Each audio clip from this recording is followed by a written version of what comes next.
Tema del video: valoración del riesgo cardíaco de la cirugía no cardíaca. En Estados Unidos, más de 33 millones de pacientes cada año son sometidos a cirugía no cardíaca, con un coste de 450.000 millones de dólares anuales. Aproximadamente, el 4% de estos pacientes presenta complicaciones perioperatorias, lo que supone un coste adicional de 25.000 millones de dólares anuales. El número de complicaciones cardiovasculares de la cirugía no cardíaca excede el millón de pacientes en todo el mundo. Con el aumento de la población anciana, definida como personas mayores de 65 años, en la mayor parte del mundo industrializado, se prevé que en el transcurso de las próximas décadas el número de operaciones quirúrgicas aumente en un 25%, que los costes relacionados con la cirugía se incrementen en un 50% y las complicaciones perioperatorias, en un 100%. Dado que más del 60% de los pacientes con enfermedad vascular tienen también enfermedad coronaria, la evaluación preoperatoria de pacientes sometidos a cirugía no cardíaca es una prioridad sanitaria. Mediante ensayos clínicos aleatorizados, se han diseñado estrategias basadas en la evidencia que permiten identificar a las personas con mayor riesgo de problemas cardíacos perioperatorios y reducir los riesgos. Estas recomendaciones se han resumido y publicado en las directrices de AA/AC. Las directrices de AA/AC están encaminadas a abordar tres cuestiones principales.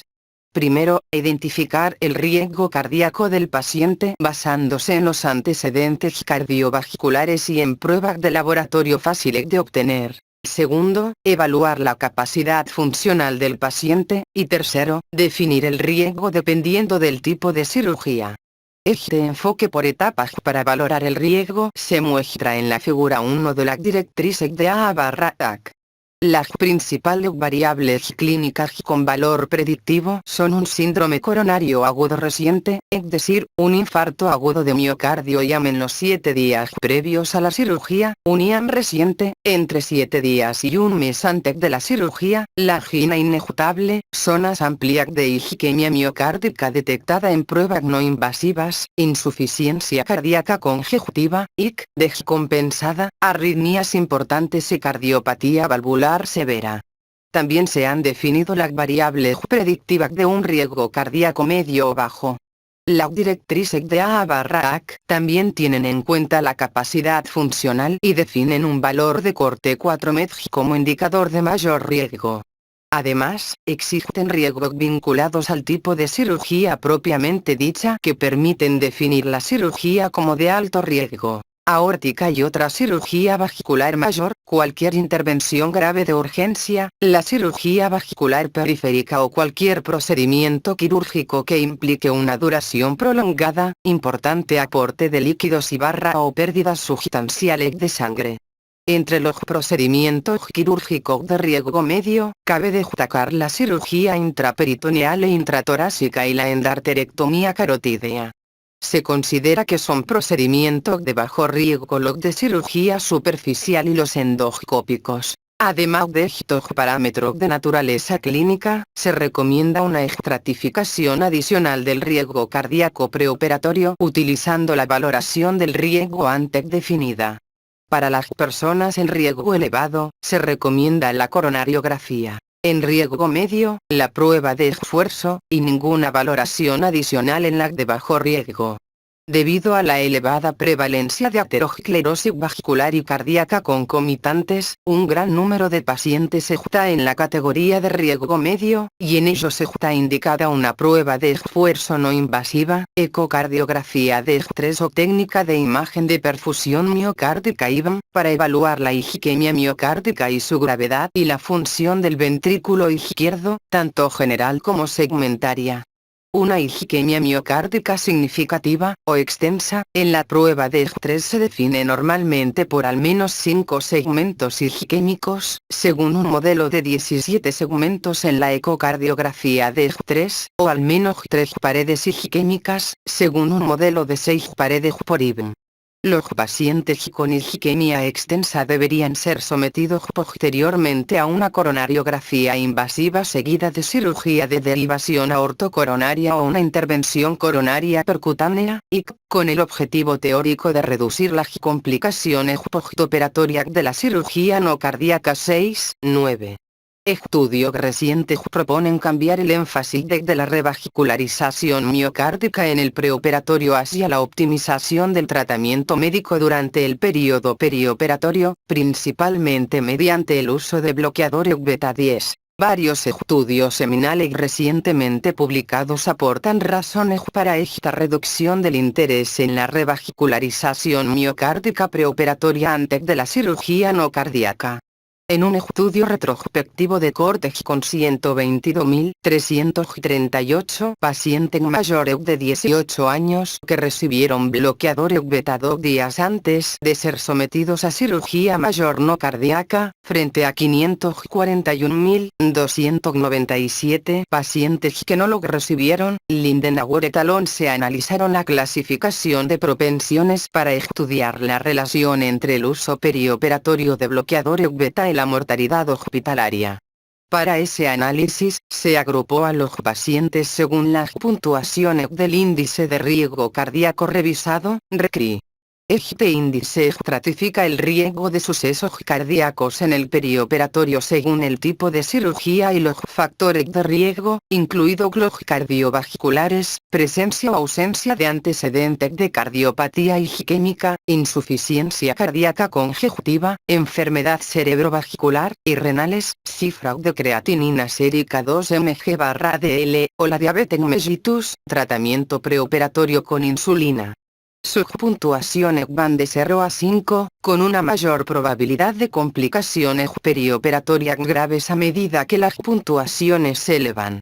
Observaron una relación directa entre el tratamiento perioperatorio con bloqueadores beta y el riesgo de muerte, que variaba en relación directa con la puntuación de riesgo cardíaco. Para los pacientes con una puntuación en el RCRI entre 0 y 1, grupo de bajo riesgo, el tratamiento implicaba ningún beneficio y posible daño con un incremento del riesgo de muerte de entre el 13 y el 43%, mientras que para aquellos con una puntuación de RCRI entre 2 y 5, grupo de medio y alto riesgo, el uso de bloqueadores beta en el perioperatorio se vinculó a menor riesgo de muerte hospitalaria, con un descenso del riesgo de muerte entre el 10 y el 43%. En resumen, ese estudio indica que los bloqueadores beta pueden ser perjudiciales para los pacientes de bajo riesgo y posiblemente beneficiosos para los de alto riesgo. El estudio CARP, Coronary Artery Revascularization Prophylaxis, asignó de forma aleatoria a pacientes con mayor riesgo de complicaciones cardíacas en el perioperatorio y enfermedad coronaria clínicamente significativa a ser sometidos o no a revascularización miocárdica antes de una cirugía vascular mayor electiva. Todos los pacientes recibieron un tratamiento médico optimizado, y el criterio de valoración primario fue la mortalidad a largo plazo 12. A los pacientes asignados a la revascularización coronaria preoperatoria, se realizó una IDP en el 59% de los casos y cirugía de derivación aortocoronaria en el 41% restante. Las tasas de llama a los 30 días fueron similares en ambos grupos, el 12 frente al 14% de los grupos de revascularización y de no revascularización, respectivamente. P igual 0,37. Con una mediana de seguimiento de 2,7 años, la mortalidad también fue similar en ambos grupos, el 22 frente al 23%. P igual 0,92. Por lo tanto, el ensayo CARP indica que en los pacientes con síntomas cardíacos ejecutables, la revascularización coronaria preoperatoria es similar al tratamiento médico optimizado en cuanto a los resultados a corto y a largo plazo. Una salvedad del estudio CARP es que, puesto que la mayoría de los pacientes presentaba enfermedad coronaria ejecutable con enfermedad de uno o dos vasos, es posible que sus resultados no puedan aplicarse a pacientes de más alto riesgo, como aquellos con estenosis significativa del tronco coronario izquierdo, disfunción ventricular izquierda severa, FEBI 20%, o estenosis aórtica severa. Para abordar esta cuestión en los pacientes de alto riesgo, Poldermans et al. 13 publicaron los resultados del estudio de CREASE B, Dutch Echocardiographic Cardiac Risk Evaluation Applying the Stress Echo Study Group B. Este estudio piloto y aleatorizado estaba diseñado para comprobar la eficacia y la seguridad de la revascularización coronaria preoperatoria en pacientes de alto riesgo programados para una cirugía vascular mayor.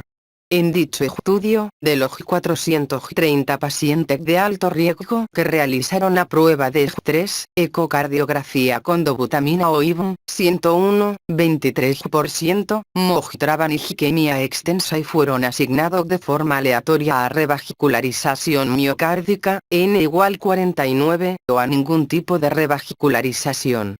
Todos los pacientes recibieron bloqueador beta durante el perioperatorio para conseguir una frecuencia cardíaca diana de 60-65 lat/min y el tratamiento antiplaquetario continuó durante la cirugía.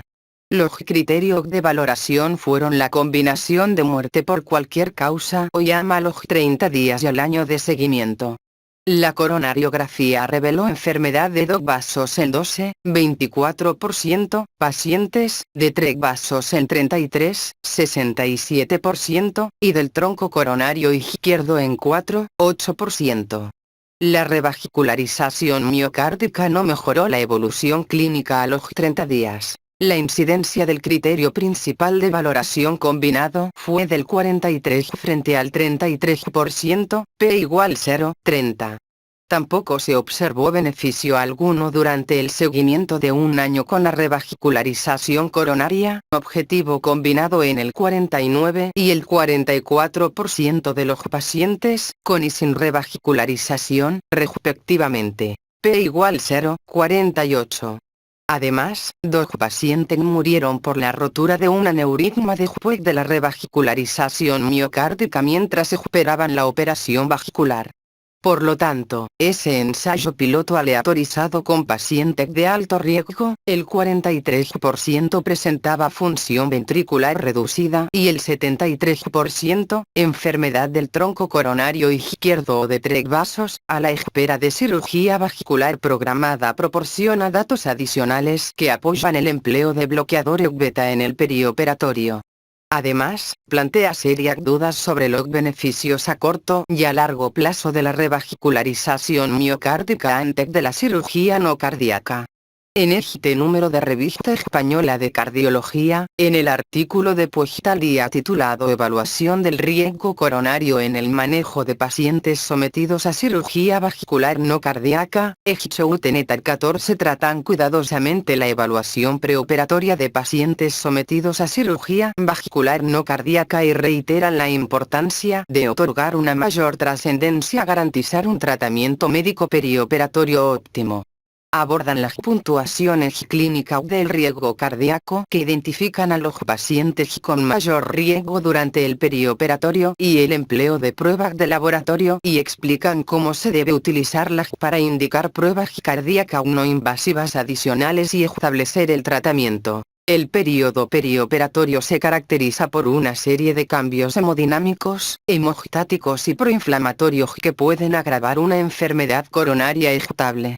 El aumento del tono simpático da lugar a hipertensión y taquicardia, lo que aumenta la fuerza de cizallamiento sobre las placas arteriales. El estrés de la cirugía puede ocasionar activación plaquetaria, con vasoconstricción, agregación plaquetaria y barra o inicio de la cascada de coagulación, así como la aparición de un estado de hipercoagulación caracterizado por aumento de factores procoagulantes y reducción de los factores fibrinolíticos. Finalmente, los mediadores proinflamatorios aumentan con el estrés quirúrgico y pueden promover la rotura de la placa y la trombosis.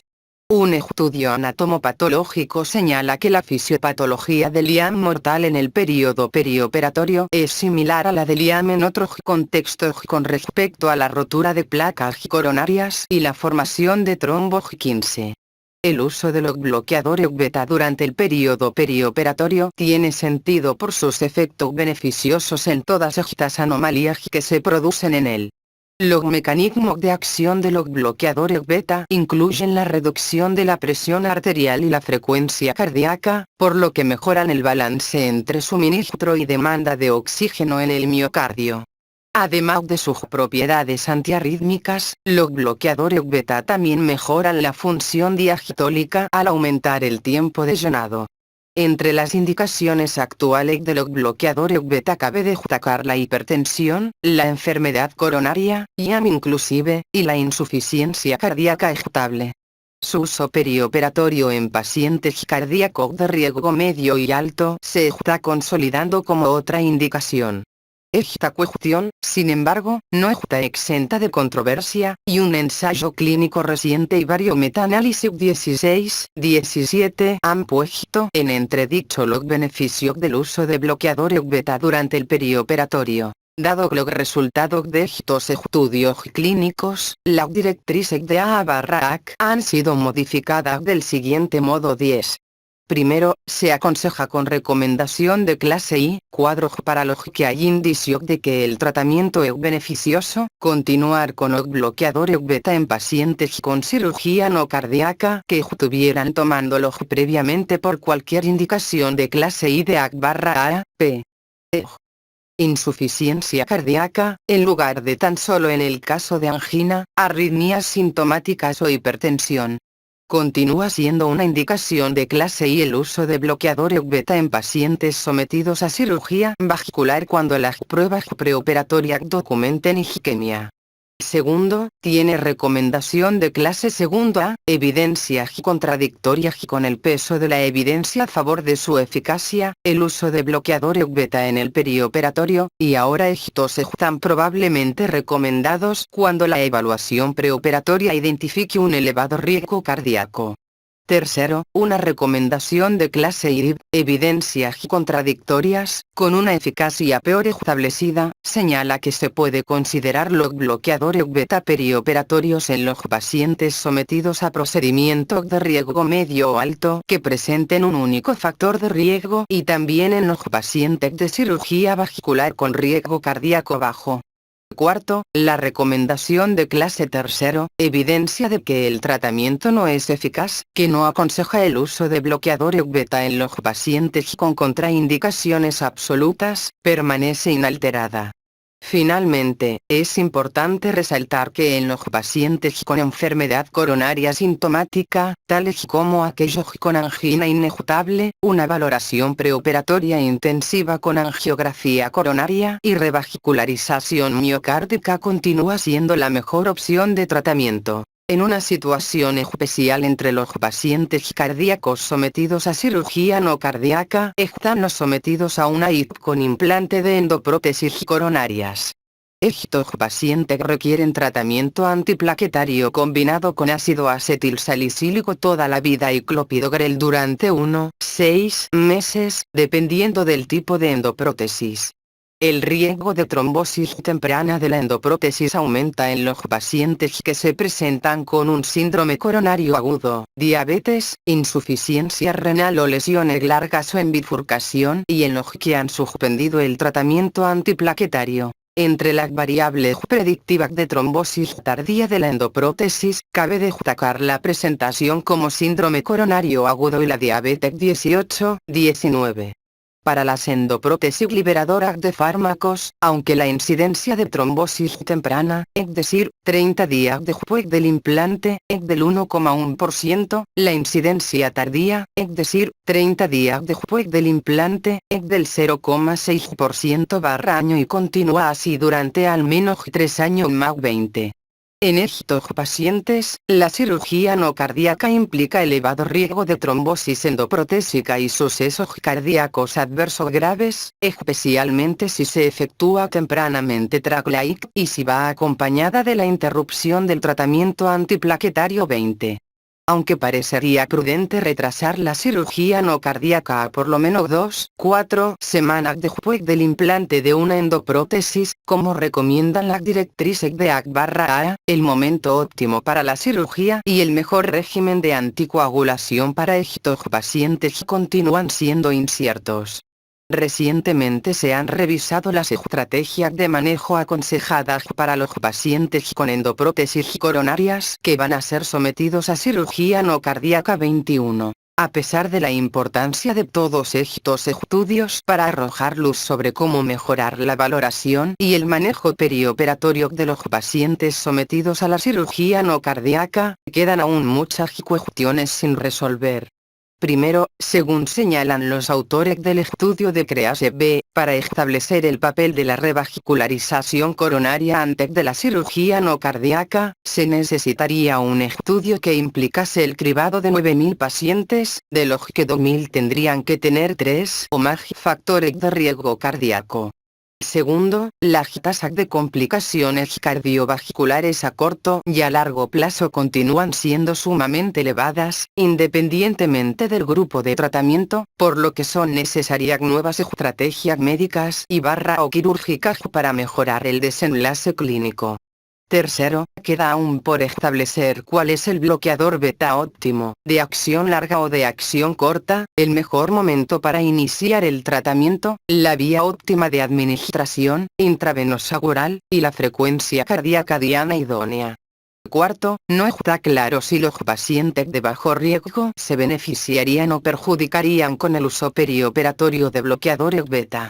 Quinto, faltan ensayos controlados y aleatorizados para definir el mejor régimen de anticoagulación para los pacientes con endoprótesis coronaria sometidos a cirugía no cardíaca. En resumen, cuando tengamos que valorar a un paciente antes de la cirugía no cardíaca, debemos aprovechar la oportunidad para identificar los factores de riesgo cardíaco y buscar el modo de que el paciente se beneficie de ello no solo durante el periodo perioperatorio, sino también durante el seguimiento a largo plazo. Aunque no se realice una revascularización miocárdica antes de la cirugía no cardíaca, las personas con un riesgo medio o elevado requieren supervisión continua y un tratamiento intensivo para reducir ese riesgo, ya que sufren una alta incidencia de eventos cardiovasculares adversos a largo plazo. Espero que este video te haya resultado de gran interés, como para dejar tu comentario, compartirlo, darle al me gusta y suscríbete a este canal para que seas uno de los primeros en enterarte cuando suba un nuevo video sobre esta temática.